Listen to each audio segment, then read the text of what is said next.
Well, thank you very much, and thank you, Jim, for the comments. Again, I thank you for the comments, and I thank you for the award. I accept the award really on behalf of an incredible staff that I've had over these many years who have worked on this issue, these issues, beginning back really in 1985. So I thank you for that, and I will tell them that I accept it on their behalf. I also want to congratulate all of the winners for the writing awards for them.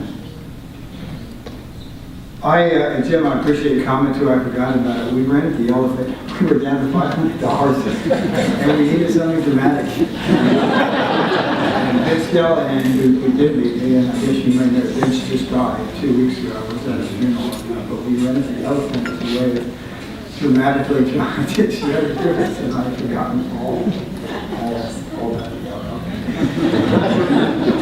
I stand before you today with a grave and growing sense of urgency regarding the erosion of religious freedom both at home and abroad. These are perilous times for people of faith, times that demand thoughtful consideration of the price we are willing to pay to abide by the convictions of our conscience. And yet, too many of us, including serious men and women of faith, risk being lulled into a false sense of comfort and complacency. I'm reminded of an experience several years ago around the time of the 20th anniversary of the Tiananmen Square crackdown.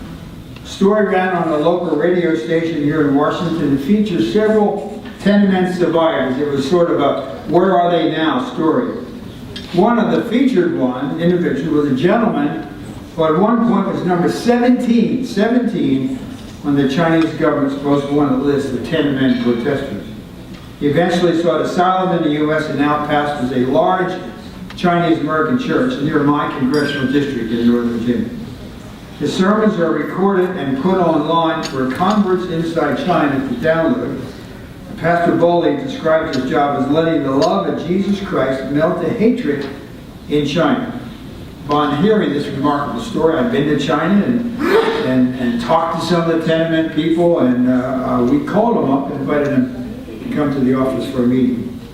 As is often the case when Congress is in session, a series of votes were called right as we began to meet, requiring that I walk over to the Capitol with the meeting. So, on this particular day, we happened upon some visiting Chinese tourists at the foot of the Capitol steps.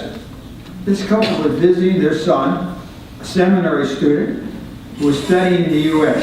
While we share no common language, it was immediately apparent that they recognized Pastor Bowley. They regularly watched his teaching online. They were overjoyed, you could just tell by the face, overjoyed to meet him. I later asked this Chinese-American pastor if he felt it was more difficult to be a Christian in the U.S. or in China.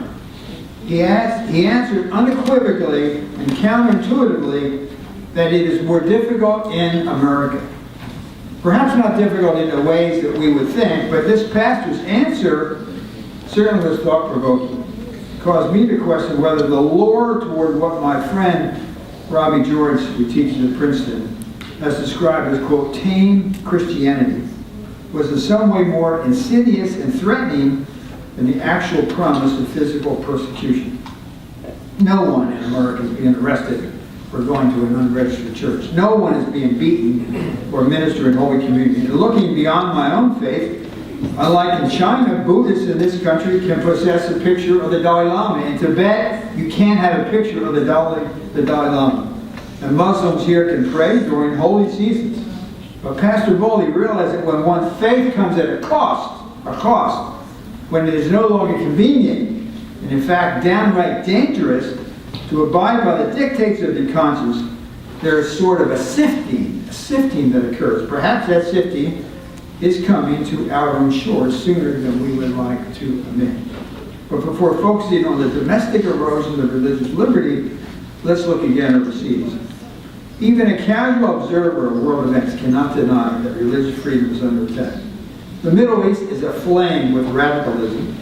Entire swaths of territory are presently controlled by murderous men who have committed unspeakable acts in an attempt to cleanse the region of Christians and other religious minorities, the Yazidis and others.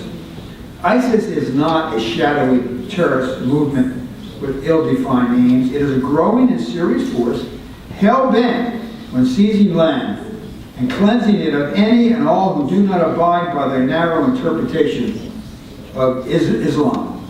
And there are 40 Americans who have gone over and have come back, and a number who are currently there with ISIS and Al-Shabaab up in Somalia as we now meet.